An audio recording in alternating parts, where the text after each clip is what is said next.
Can you believe there was a time, not so long ago, when the very concept of law vanished?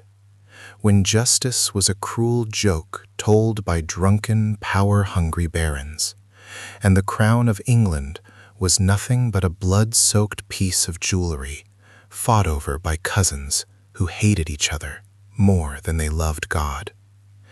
This was the time they called the anarchy, a catastrophe no one saw coming, a decades-long nightmare where every castle was a private fortress of torment, and every village was ripe for plunder. The year is 1154, and the kingdom is not just broken, it's functionally dead, consumed by civil war and a terrifying void of governance. Imagine walking down a muddy road, knowing that the man wearing the title of sheriff is probably just the biggest local bandit, and the only court you'll ever face is the edge of a rusty sword.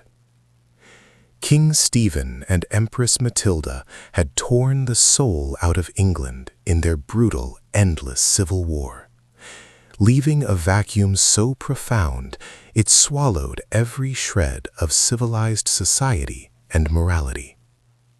The rule of thumb was simple. If you had the biggest blade, you were the law. Property rights meant nothing, and the concept of appeal was utterly laughable. England was a feral state, and the clock was ticking toward total disintegration. But out of this smoking ruin, a legend was brewing, a legend named Henry. He wasn't just a claimant to the throne, he was a storm front rolling in from the continent, carrying with him a terrifying ambition and a power base that dwarfed anything England had ever seen.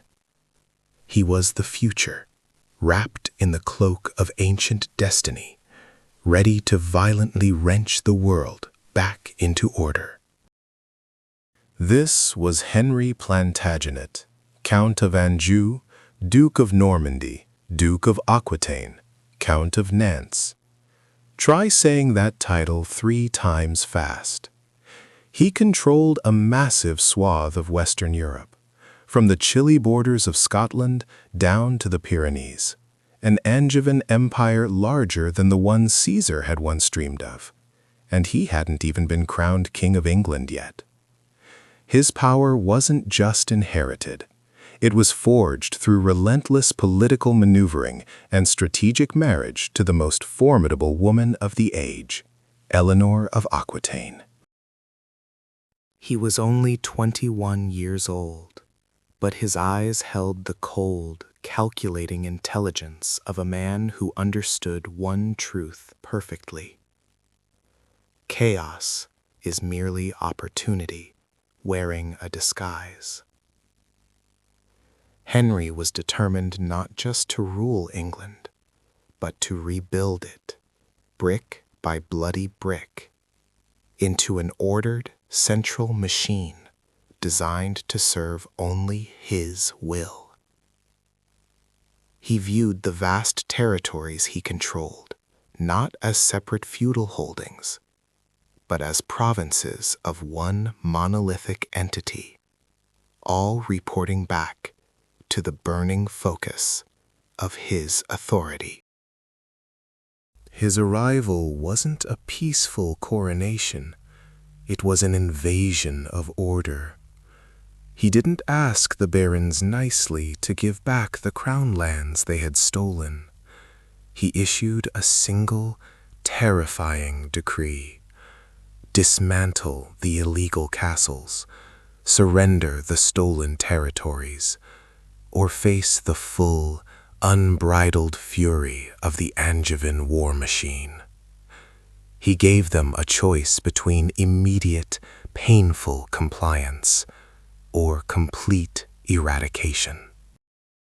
The barons, accustomed to weak kings and endless squabbling, laughed until they saw Henry's army mobilizing with chilling efficiency. These were not the ill-disciplined, mercenary forces of the past. These were professional, loyal soldiers, marching under the banner of a man who tolerated zero resistance and never forgot a slight. Castles that had stood against Stephen's forces for years crumbled in weeks under Henry's focused siegecraft and psychological warfare. Henry knew that simply punishing the rebellious nobles wasn't enough to guarantee lasting peace. The root of the anarchy wasn't just greed, it was the fundamental failure of the justice system itself. Justice had been decentralized, fragmented, and owned by local warlords and corrupt church courts. If Henry wanted absolute, permanent control, he had to take justice away from everyone else and keep it exclusively for himself. This wasn't just about setting things right. This was the ultimate foundational power move, designed to make the king's authority inescapable. He was setting the stage for one of the most foundational revolutions in Western history, a legal seismic event that would echo for 1,000 years, the birth of the common law.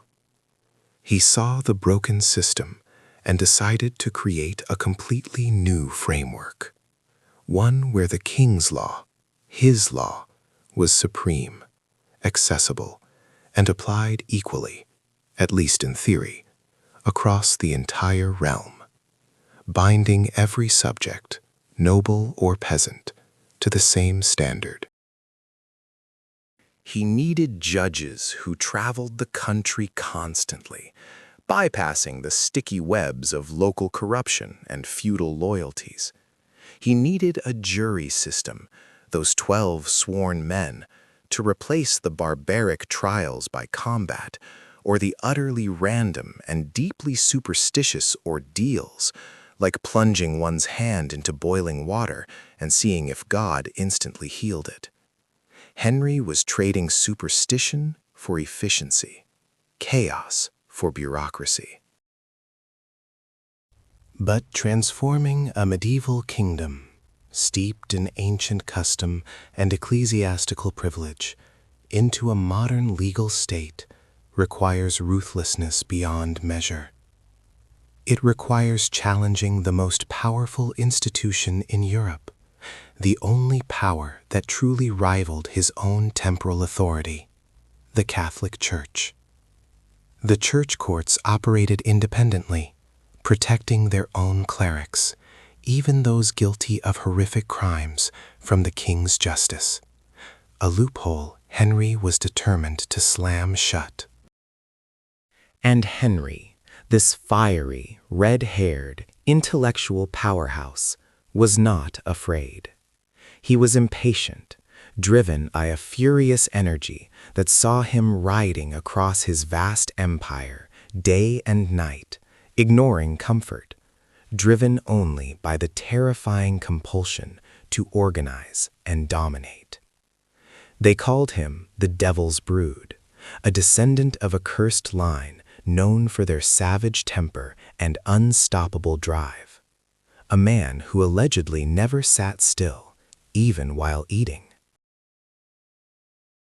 Henry II was a force of nature, but even a force of nature needs a loyal lieutenant, a man who could bridge the dangerous gap between the crown and the Almighty, a man who could deliver the Church's obedience without question. And Henry thought he found him in a former humble clerk, a brilliant, charming, and ambitious man who was his drinking buddy, his political fixer, and his trusted right hand, a man named Thomas Becket.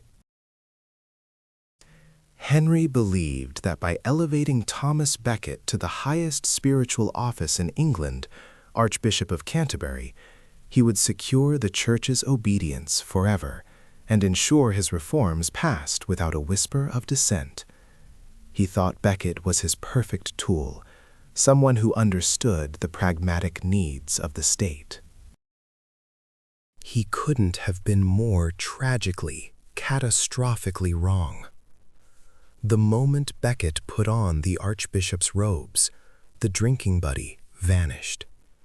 A zealous, uncompromising saint emerged, ready to fight the King of England, his best friend, to the bitter, bloody end, in a conflict that would end with one of the most shocking murders in European history. The legal reforms were intended to secure Henry's reign, but they became the very fuse that lit the most explosive conflict in medieval Europe. This is the story of how Henry II created the world's most powerful legal system, but lost his soul doing it. Brace yourselves. We left off staring into the abyss of Henry II's ambition, but ambition alone doesn't fix a broken kingdom. When Henry inherited the throne in 1154, England was not a nation, it was a patchwork quilt of terror, stitched together by the bloody threads of the preceding civil war, known only as the Anarchy. Baronial castles, illegally built during King Stephen's weak reign, dotted the countryside like malignant tumors, each holding its own private law, its own private army, and its own definition of justice. The feudal lords were kings in their own domains, rendering the crown's authority hollow and fragmented. Henry II, the young, red-headed whirlwind from Anjou, looked at this fractured landscape and saw not chaos, but opportunity, the chance to bypass the corrupt middlemen and connect the ultimate source of power, the crown, directly to the people. Imagine the scene.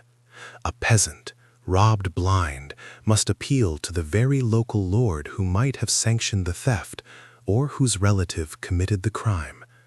Justice was arbitrary, brutal, and entirely dependent on who you knew and how much land you owned. This wasn't law. It was organized tyranny, and it was choking the economic life out of the realm. Henry's solution was terrifyingly simple and impossibly radical: the creation of a common law. Before Henry, law was local, custom-based, and different in every county, a messy, incomprehensible nightmare of inconsistent rulings. Henry decreed that the king's law, administered by the king's men, would be common to all free men across the entire realm of England. This one decree was the death knell for localized feudal power, signaling that from that day forward, a crime committed in Cornwall would be judged by the exact same royal standard as one committed in York. But how do you enforce a unified legal code across an empire that stretched from the Scottish border down to the Pyrenees? Henry unleashed his secret weapon, the justices in ire, the traveling judges. These weren't local sheriffs. These were highly trained, ruthless administrators, often drawn from the growing class of professional clerks and churchmen who owed their entire loyalty to Henry alone, ensuring zero local bias or feudal compromise. Picture them riding into a sleepy feudal town, carrying the awesome, inescapable authority of the king himself, setting up court in the great hall. They were literally the walking, talking embodiment of centralized royal power, overturning local decisions, demanding meticulous records, and demanding taxes owed directly to the crown, not the local lord. The arrival of the royal justices was less a visit and more an intervention, a highly profitable judicial invasion that terrified the local aristocracy, who suddenly found their ancient privileges evaporating like smoke. The true legal earthquake hit in 1166 with the Assize of Clarendon. This wasn't just a simple decree, it was a foundational document of modern criminal procedure, formalizing the grand jury system, not a trial jury yet, but an inquest jury. Henry commanded that 12 lawful men from every 100 and 4 from every township were to be sworn on holy relics to report any suspected criminals, robbers, murderers, or thieves, directly to the royal justices. This was a seismic shift of accountability. Suddenly, it was the local community's sworn responsibility, under oath to the king, to finger the criminals, removing the investigative power from the hands of the potentially complicit local baron. The penalties for noncompliance were astronomical, ensuring that fear of the king was now greater than fear of the local lord. But the trial itself was still rooted in the barbaric past. If you were accused by this grand jury, you were deemed infamed, a marked man regardless of the evidence. Even if you survived the terrifying, agonizing ordeal of the water, the infamous trial by ordeal where innocence was supposedly proven if you sank, you still had to leave the kingdom. Henry's justice was absolute. If the community suspected you, you were guilty enough to be expelled, preventing the possibility of future crime. This system was designed for speed, centralization, and terrifying efficiency, securing the king's peace through sheer, brutal deterrence. Henry wasn't just fixing the law, he was ruthlessly filling the royal treasury.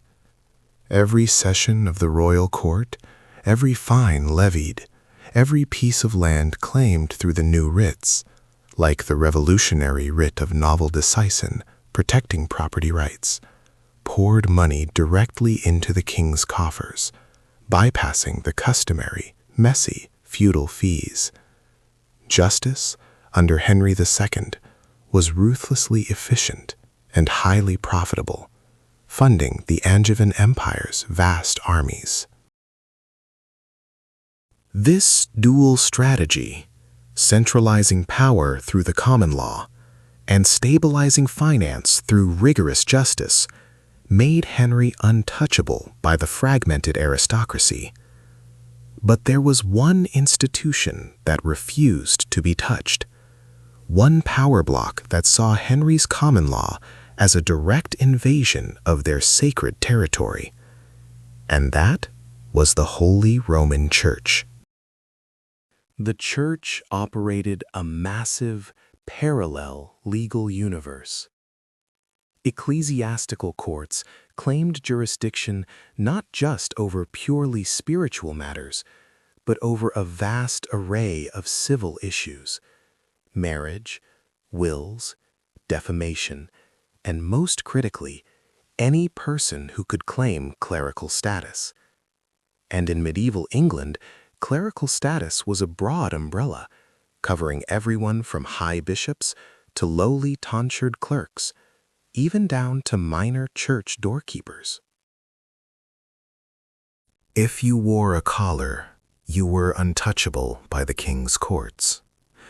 This meant that clergy who committed horrific crimes, murder, rape, grand theft, could only be tried in a church court, where the worst penalty was usually degradation, stripping them of their office, and penance, not the king's brutal justice of execution or mutilation.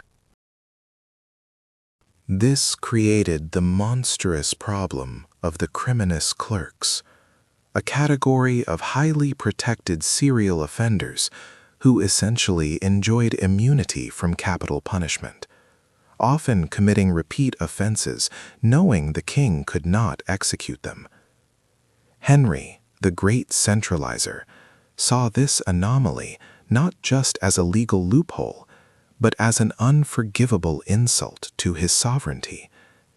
How could he unify the laws of England if a massive, wealthy segment of the population remained completely outside his jurisdiction? The stage was set for a confrontation unlike any other. Henry needed a ruthless, loyal operator to help him crush the church's legal independence, a man who understood the mechanisms of law and ambition better than anyone. He needed a man who was brilliant, utterly devoted to the crown's cause, and willing to risk damnation to secure Henry's ultimate power.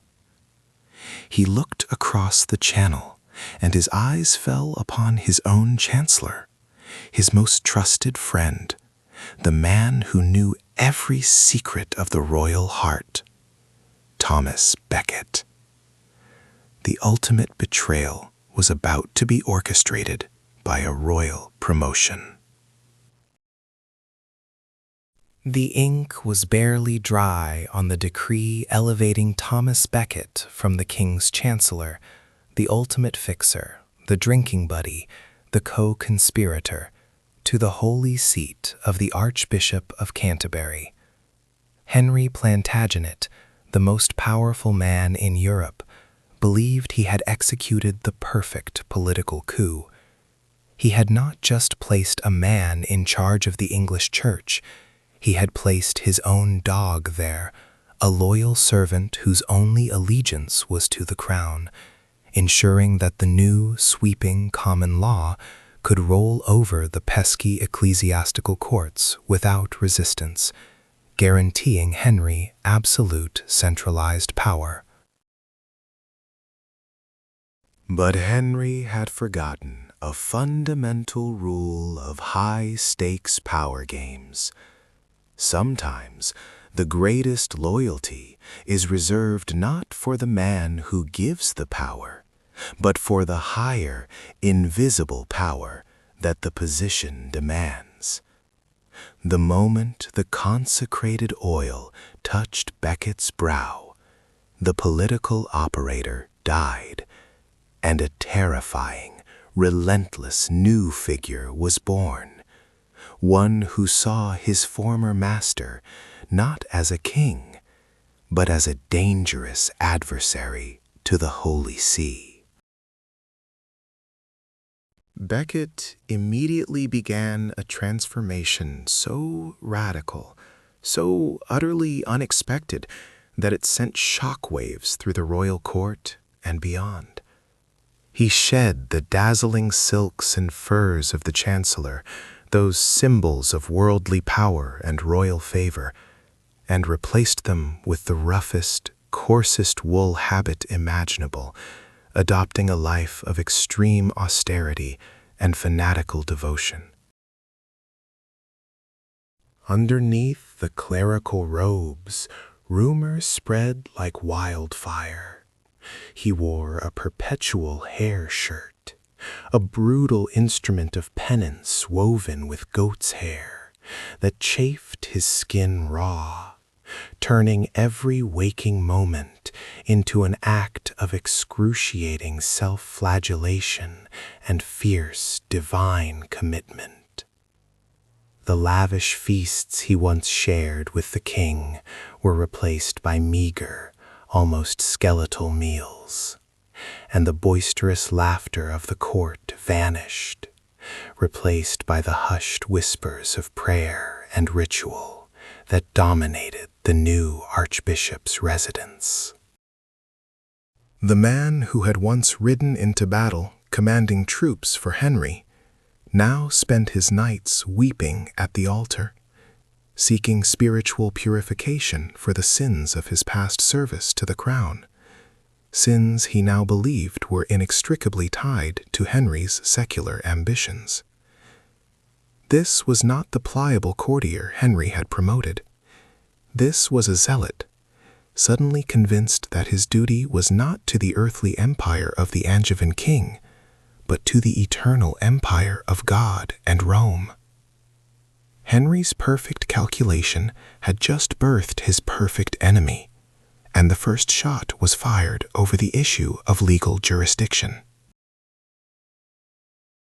The confrontation exploded over the horrific issue of criminous clerks. Medieval society had two primary legal systems operating simultaneously in England. The common law courts, Henry's pride, handled the laity, delivering harsh, often bloody justice through juries and royal judges. Then there were the church courts, which claimed exclusive jurisdiction over all ordained men, from priests down to minor clerks and even servants attached to the church, a vast protected population. The core problem was that if a clerk, a man who had taken minor orders, sometimes barely educated, committed a capital crime like murder, rape, or highway robbery, the church courts could not, under any circumstances, shed blood.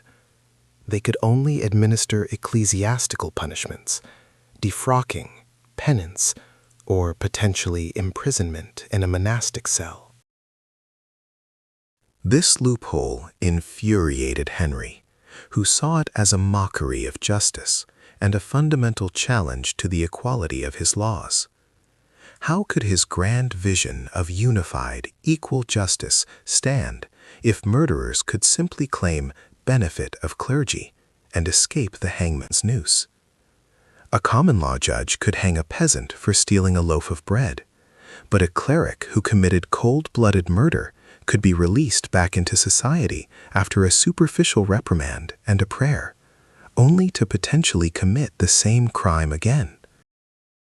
Henry demanded a terrifying compromise, that after an ecclesiastical court convicted a clerk, that man must then be immediately handed over to the royal courts for secular punishment, meaning execution, blinding, or dismemberment. The standard brutal toolkit of the time, applied with Plantagenet efficiency. Becket's response was immediate and thunderous, echoing through the halls of Canterbury. Non possumus. We cannot. To hand a convicted clerk to the secular arm was to subject him to double jeopardy, being tried and punished twice for the same offense, a violation of fundamental canon law, and an affront to God's designated jurisdiction. The king felt the ground tremble beneath him. His most powerful legal advisor was now using the very laws he was meant to help dismantle, to wage war against him personally. Henry, accustomed to immediate obedience and absolute territorial dominance, saw this defiance not as a legal disagreement, but as an act of treason that threatened to unravel his entire Angevin empire. He could conquer continental armies, but he couldn't conquer a stubborn priest hiding behind the shield of God. He decided to trap Becket legally, to force the issue into a written, undeniable form.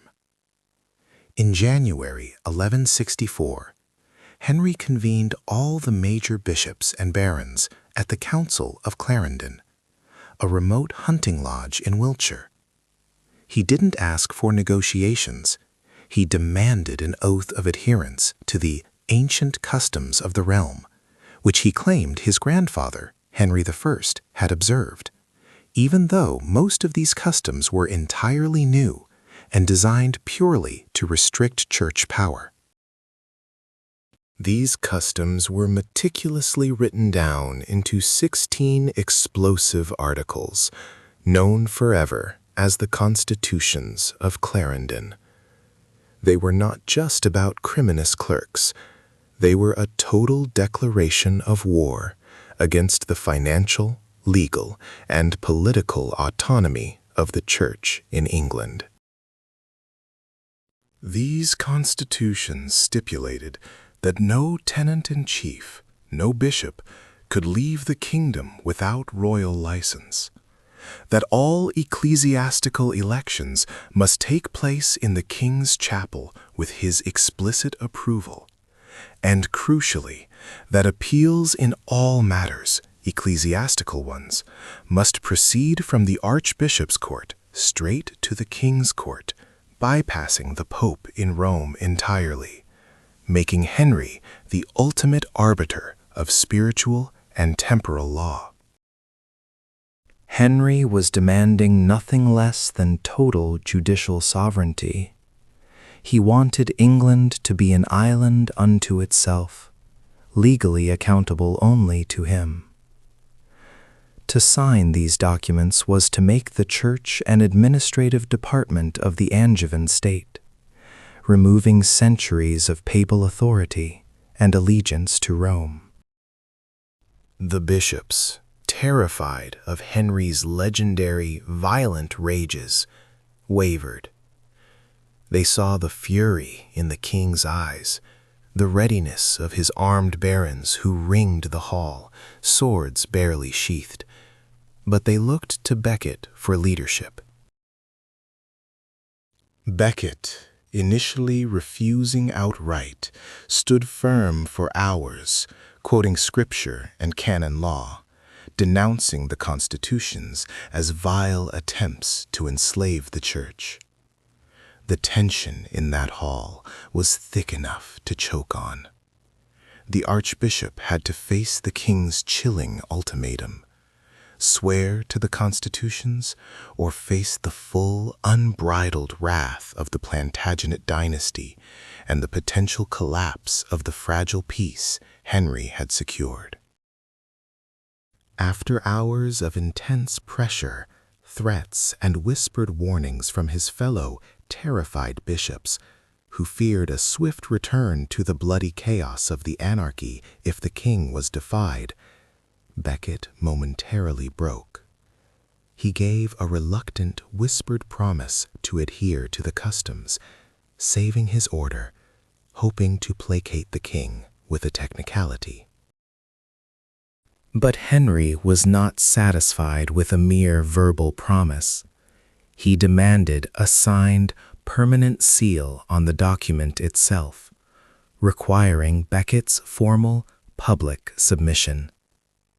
The greatest legal and spiritual battle of the 12th century had just reached its fever pitch, and Becket knew with terrible certainty that his moment of weakness would forever be used as a weapon against him.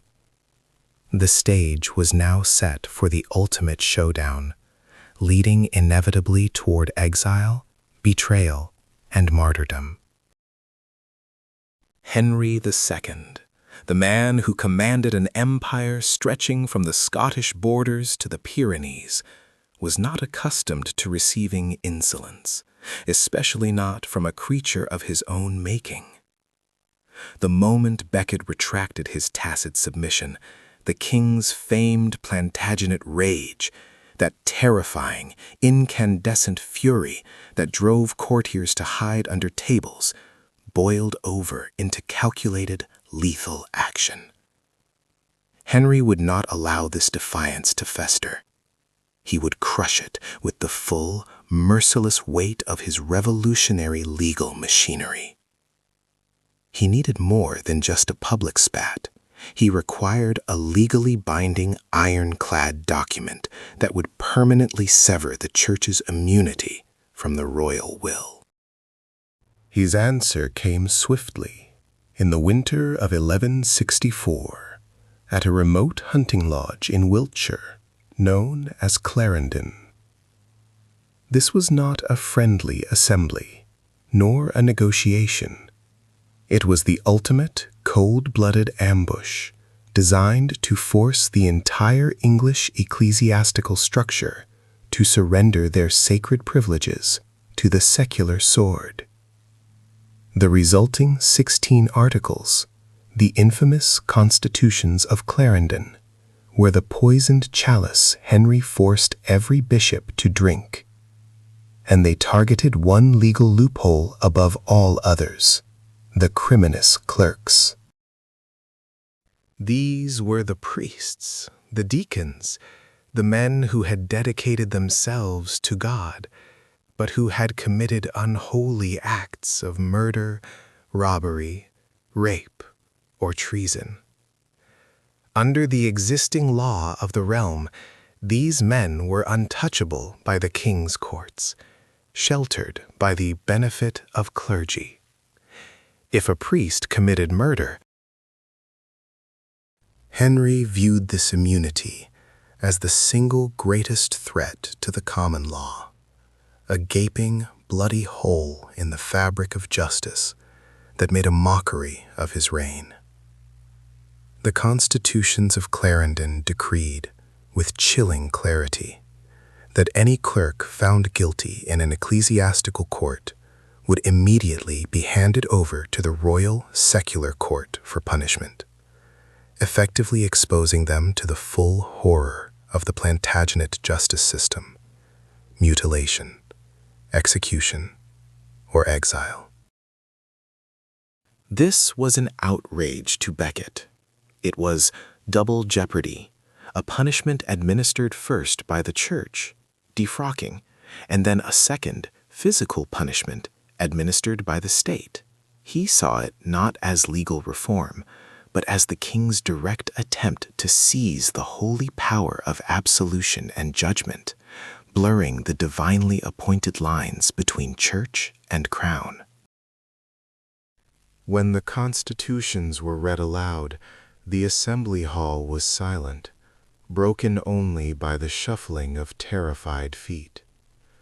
Bishop after bishop, facing the king's scarlet-faced threats and the promise of land confiscation, began to cave, swearing oaths to uphold these ancient customs.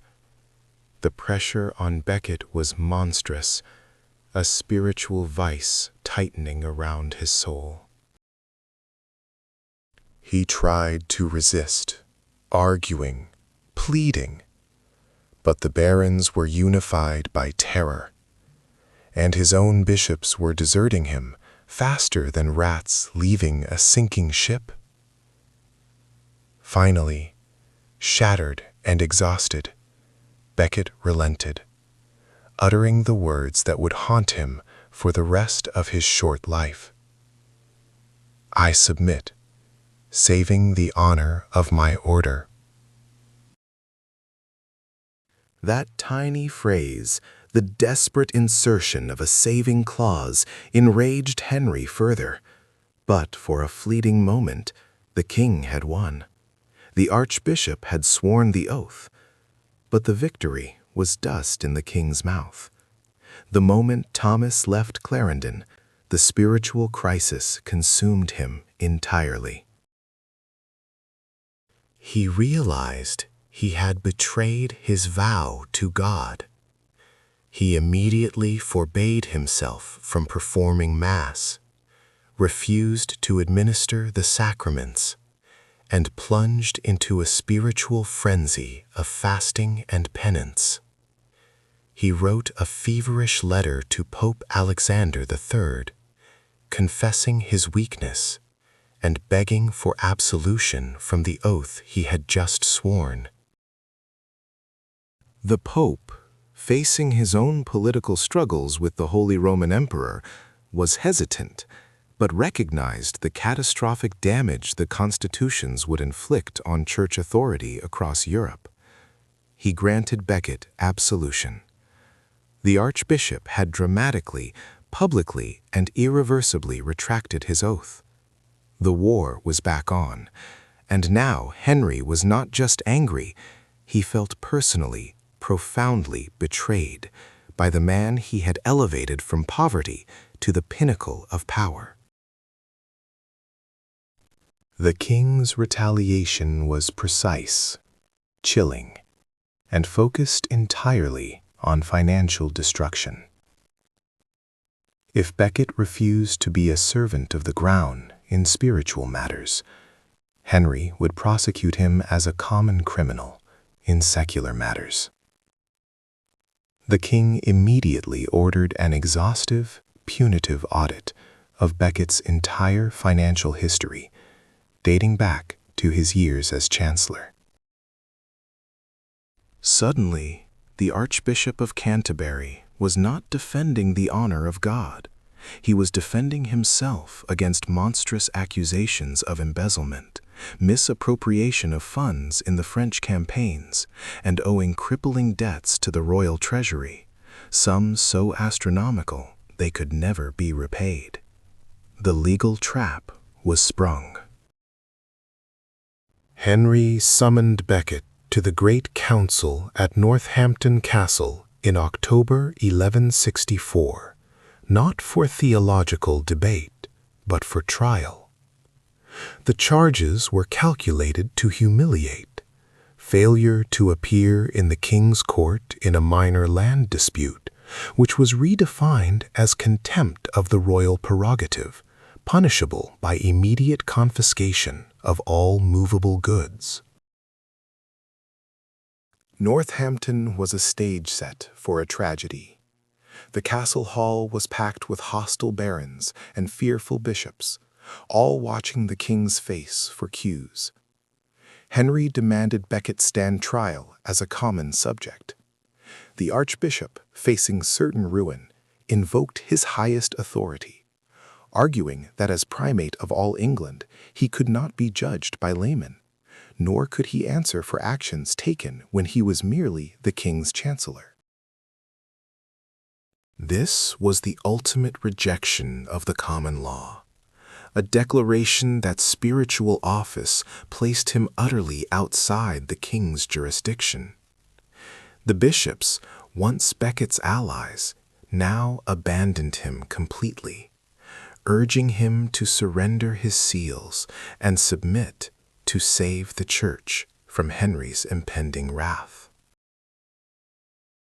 But Becket had chosen his path. On the final, terrifying day of the trial, he performed an act of magnificent defiance.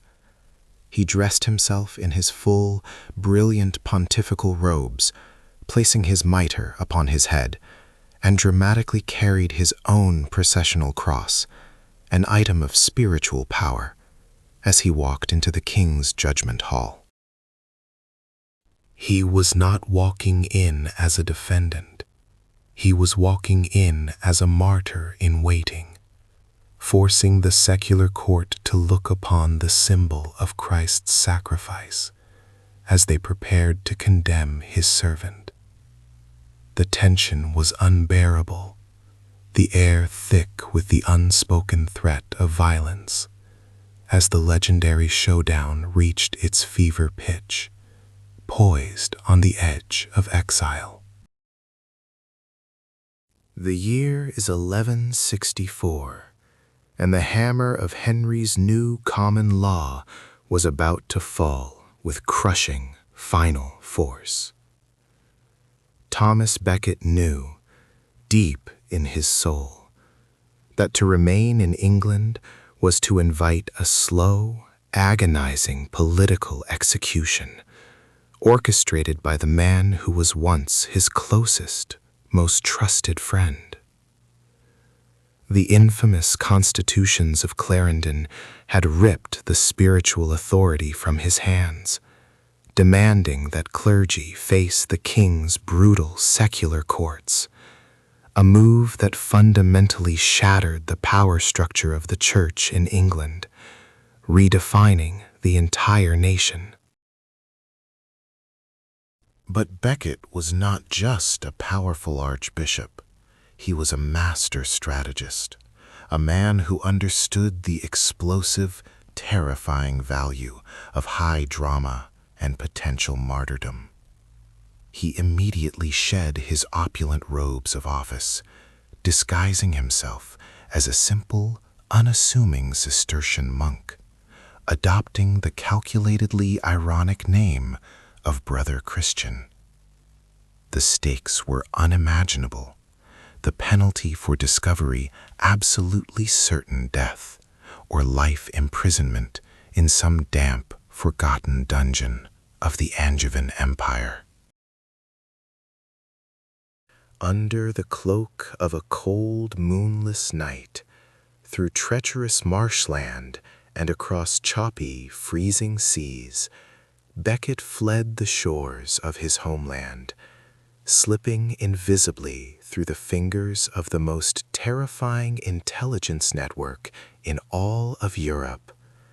He sought refuge not just anywhere, but in the court of Henry's greatest geopolitical nemesis, the perpetually pious and perpetually annoyed rival, King Louis VII of France.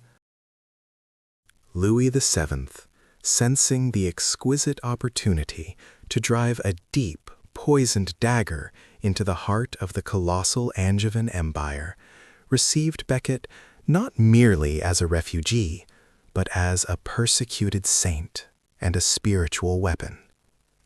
The King of France provided him with sanctuary at Pontigny Abbey, effectively turning the banished archbishop into a living, breathing, international crisis aimed directly at Henry II's claim of divine right to rule England. The rage of Henry II upon learning of the escape was legendary, a volcanic eruption of unchecked fury that often left courtiers weeping and furniture splintered into kindling. When he learned of Becket's successful flight, the king did not merely curse the Pope. He implemented a policy of stunning, unprecedented medieval cruelty that shocked even his hardened barons. Henry unleashed the full, terrifying weight of the state against Becket's immediate family and every known associate. Every single person connected to the traitorous archbishop, his mother, his father, his sisters, his nephews, even his distant cousins, were immediately stripped of all their property, their livelihoods destroyed, and ruthlessly banished from the kingdom. Hundreds of innocent souls were tossed onto the cold, hard roads of Europe, forced into poverty and exile, all for the single, brutal purpose of twisting the knife in Becket's spiritual heart and pressuring the hesitant Pope Alexander III. The global political stage was now set, featuring 3 titanic players locked in a lethal power struggle.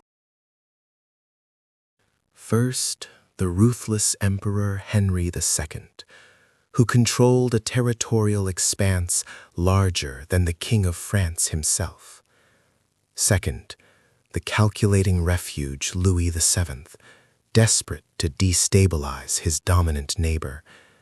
And third, the desperate Pope Alexander III, who himself was fighting for his very survival against an anti-pope supported by the Holy Roman Emperor, Frederick Barbarossa. Alexander III was caught in a lethal, agonizing trap. If the Pope supported Becket too strongly, he risked driving Henry II, who commanded vast wealth and military power across Western Europe, into the arms of the anti-pope, thus guaranteeing Alexander's immediate political obliteration and the fracturing of the entire Western Church. But if he abandoned Becket, he would permanently concede the Church's entire spiritual authority to secular kings forever, setting a catastrophic precedent.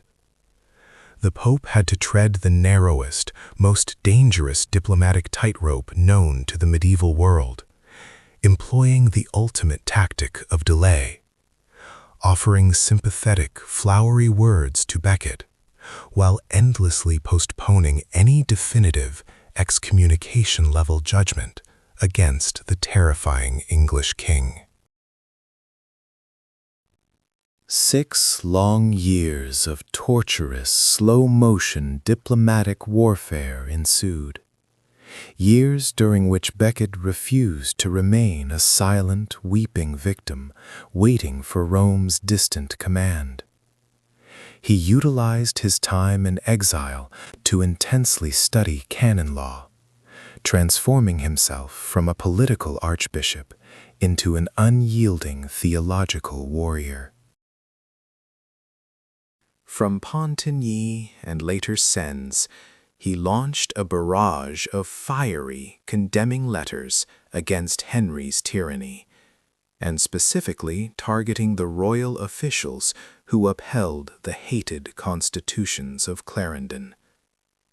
He began subtly, then aggressively, utilizing the most terrifying weapon in the medieval arsenal, the official threat of excommunication, which would doom souls to eternal hellfire. Becket specifically targeted the key officers and bishops loyal to Henry, the influential Roger of York, the slippery Gilbert Folliot of London, striking with surgical precision at the very foundations of the king's entire administration. Henry, in response, issued the notorious and draconian Edict of Winchester, threatening to execute anyone, including innocent travelers, merchants, and sailors, who dared to deliver any papal or archiepiscopal letters from the continent. The two men were now engaged in a chilling war of spiritual terror versus physical, state-sponsored terror, shattering the fragile peace of the realm and terrifying all those caught in the middle. The devastating climax of the 6-year standoff came when Henry, tired of waiting for Becket's death or political capitulation, decided to secure his line of succession by audaciously crowning his eldest son, Henry the young king, in the summer of 1170. This was not merely a ceremony. It was an act of profound, calculated, and deliberate ecclesiastical trespass. The sacred, exclusive right to crown the legitimate King of England belonged solely to the Archbishop of Canterbury, Thomas Becket himself. Henry II, in a move of audacious defiance, had Archbishop Roger of York perform the sacred ritual instead, shattering centuries of tradition. This desecration of his sacred, God-given office was the final, unforgivable insult. Becket, viewing this as the ultimate, unforgivable violation of church authority, finally received the Pope's grudging permission to return to England, armed with the devastating signed papers of excommunication, ready to unleash holy vengeance. The stage was tragically set for the final, bloody act of the conflict. The ship docked silently at Dover, but the silence was a deafening roar of impending doom. Thomas Becket, no longer the glittering royal chancellor, but a grim, gaunt, spiritual warrior, stepped onto the English soil he had fled 6 long years before. He was not alone. He carried the papal anathema, a weapon far deadlier than any sword forged in the Angevin fires. The air itself seemed to crackle with divine judgment, and the common people, starved for a holy figure, flooded the docks, weeping and shouting his name as if he were a returning savior, not a man condemned to die. This welcome terrified the king's local officials, the men who had enforced Henry's harsh policies and now felt the icy breath of the church on their necks. They had expected Becket to sneak back, perhaps hide, but instead he rode openly, a defiant martyr in waiting, heading straight for Canterbury. He had one singular goal: to unleash the spiritual nuclear option that Pope Alexander III had reluctantly granted him, striking at the very foundation of Henry's carefully constructed tyranny. Becket's vengeance was immediate and absolute. He did not wait for formal ceremony. He immediately dispatched the terrifying letters of excommunication against the Archbishop of York and the bishops of London and Salisbury, the very men who had committed the unforgivable sin of crowning the young King Henry, thereby infringing upon Canterbury's sacred rights. The power of the Church was mobilized, and suddenly these powerful bishops, pillars of the realm, were spiritually contaminated, untouchable pariahs in the eyes of every pious Christian soul. The news, carried by breathless, panicked riders, tore across the winter channel like a lethal storm. It found Henry II at his court in Burez, Normandy, already battling one of his infamous, blinding rages, worsened by chronic illness and the unending political maneuvering of his French rivals. He had believed the matter settled, that Becket had been neutralized, marginalized to the dusty annals of stubborn clerical history. Instead, the reports painted a picture of open rebellion. Becket was not just excommunicating bishops, he was stirring up the masses, challenging the very legitimacy of the young king's coronation, and thus threatening the entire succession plan of the Angevin Empire. Henry, already nursing a searing headache of betrayal and mounting paranoia, felt his life's work dissolving into anarchy yet again, all thanks to the one man he had once called his dearest friend. The king exploded. It wasn't just anger. It was a devastating, self-destructive fury that saw his servants flee the room and his guards huddle outside, trembling. He railed against the ingratitude of the man he had raised from obscurity, against the incompetence of his own court, demanding why, after so many years and so much expenditure of royal will, this single, irritating priest still breathed the air. And then came the words, the few chilling syllables that would forever stain his legacy and reshape the history of European law. What miserable drones and traitors have I nourished and promoted in my household, who let their lord be treated with such contempt by a low-born cleric, and do not rid me of this turbulent priest. He didn't issue an explicit command, not in the cold, clear language of a king's writ, but the rage that accompanied the query was command enough for 4 men listening intently in the crowded, echoing hall. They were men whose names would be immortalized in infamy: Reginald Fitzurse, Hugh de Morville, William de Tracy, and Richard le Breton. 4 minor knights, powerful, yet hungry for greater royal favor, and fiercely loyal to the king's tormented honor. They heard the king's desperation, not as a question of policy, but as a whispered, sacred charge. They interpreted his outburst as a desperate plea for loyalty, a test of their devotion. Henry had wept. Henry had shrieked. Henry had demanded action. And these four, without a moment's hesitation, slipped out of the court under the cover of the mounting chaos, gathering their weapons and their retinues in absolute secrecy. They did not wait for official seals or orders. They chartered a ship immediately, crossing the brutal winter sea, their minds set on a singular, horrifying mission: to silence the voice of spiritual opposition forever. They were crossing the Rubicon of divine law, armed only with the misplaced conviction that they were saving the Angevin crown.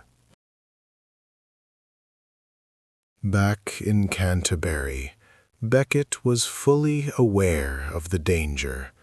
Friends and loyal monks pleaded with him to flee, to take refuge, to hide from the inevitable temporal backlash that always follows spiritual defiance.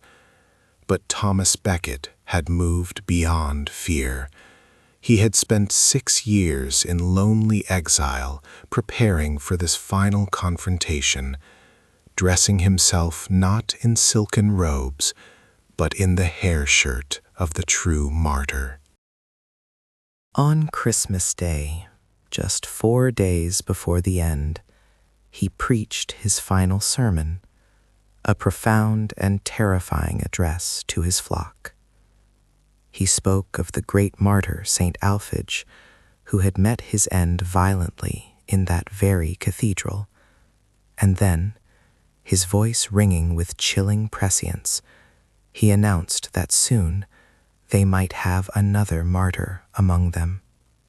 The congregation wept, sensing the terrifying destiny that was rapidly approaching their archbishop. The 4 knights landed and rode hard, their journey a blur of frozen roads and desperate urgency. They reached Canterbury on the 29th of December, 1170, their faces grim, their intent lethal. They approached the archbishop's residence, demanding an audience, forcing their way past the terrified servants who tried desperately to bar their path. The meeting was short, vicious, and utterly futile. The knights, led by the frenzied Fitzburse, demanded that Becket reverse the excommunications immediately and swear absolute fealty to the king's will, forsaking the Pope's authority entirely. Becket, standing tall and utterly unyielding, refused, pointing out the gross injustice of the coronation and citing the supremacy of God's law over Henry's temporal whim. The confrontation quickly devolved into a screaming match, the knights threatening execution, Becket calmly accepting his fate. When they realized he would not yield, the knights roared their intention, stormed out to retrieve their weapons from under a nearby tree, and plunged into the frigid, fading light of the late afternoon, heading directly for the sacred walls of the cathedral, knowing that the only way to satisfy the king's rage was to spill the blood of the archbishop upon the cold stone floor. The great doors of Canterbury Cathedral shuddered, not from the wind, but from the brutal impact of 4 men driven by a demonic fury and the whispered commands of a king. The light of the winter evening was fading, turning the vast, echoing nave into a theater of shadows, but the gleam of drawn steel cut through the gloom like cold lightning, announcing the arrival of damnation. Becket, ever defiant, stood near the altar of Saint Benedict, his face pale but utterly composed. still wearing the vestments of his office, refusing to flee even when the panicked monks screamed for him to hide in the crypt, accepting his fate with chilling calm. The nights were a roaring tempest in the sacred stillness, veterans of the Angevin Wars whose loyalty to Henry II superseded any fear of God. Reginald Fitzurse, the most volatile of the pack, was the first to tear off his helmet, his face contorted into a mask of terrifying, righteous anger. He bellowed demands, tearing the air with accusations, demanding that Becket lift the excommunications he had leveled against the king's loyal bishops, and demanding absolute fealty to the constitutions of Clarendon, those revolutionary laws that sought to shackle the church to the crown's iron will.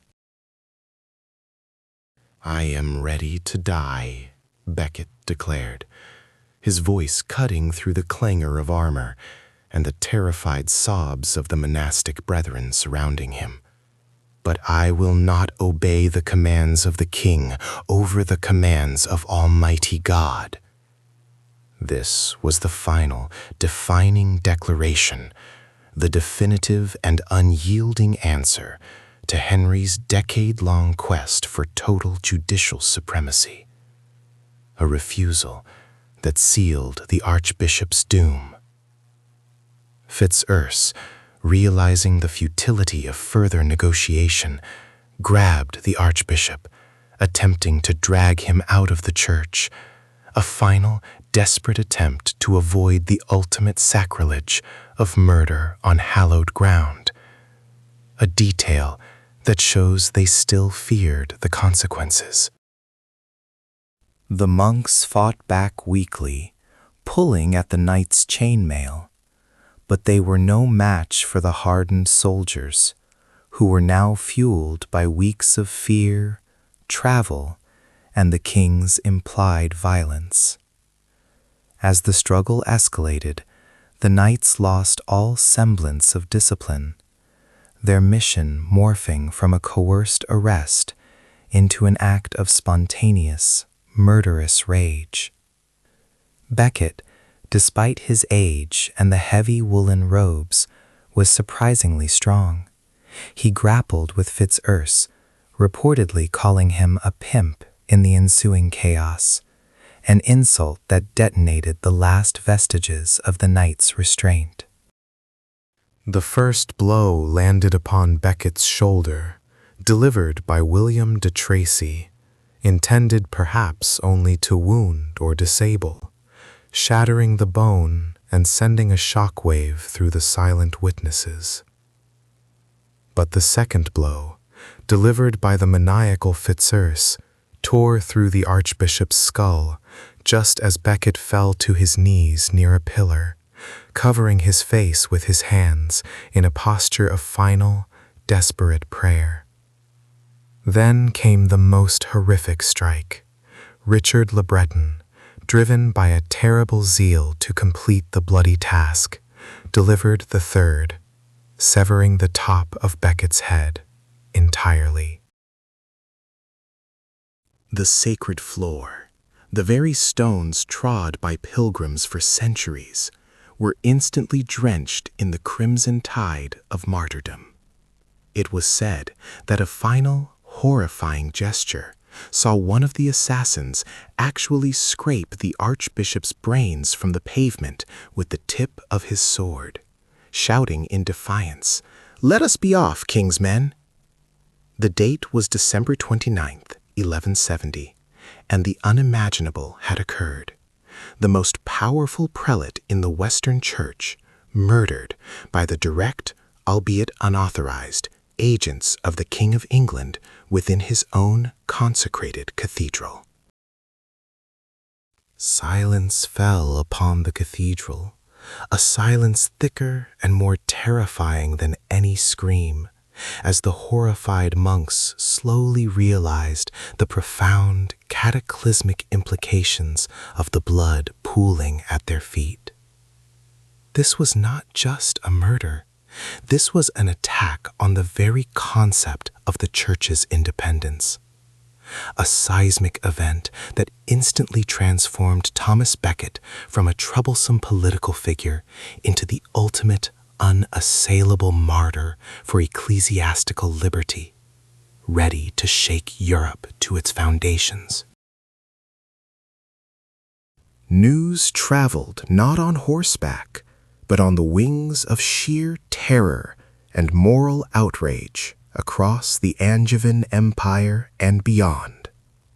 When the reports reached Henry II in Normandy, the effect was devastating, not because he genuinely mourned his former friend, but because he instantly recognized the catastrophic political blunder that threatened to end his reign. He hadn't commanded the murder, but his careless, fiery words had pulled the trigger, and now the stain of sacrilege was smeared across the entire kingdom he had fought so hard to unify. Henry immediately descended into a spectacular, self-imposed isolation, retreating to his chamber, refusing to eat for days, and tearing at his own clothes in a display of agony that was equal parts genuine remorse and brilliant, calculated political theater. He knew the price of this act would be paid in geopolitical currency. All of Europe was watching, horrified, and awaiting the papal response. Pope Alexander III, facing immense pressure from every corner of Christendom, immediately excommunicated the four knights and placed an interdict on the territory where the murder occurred, banning most religious functions.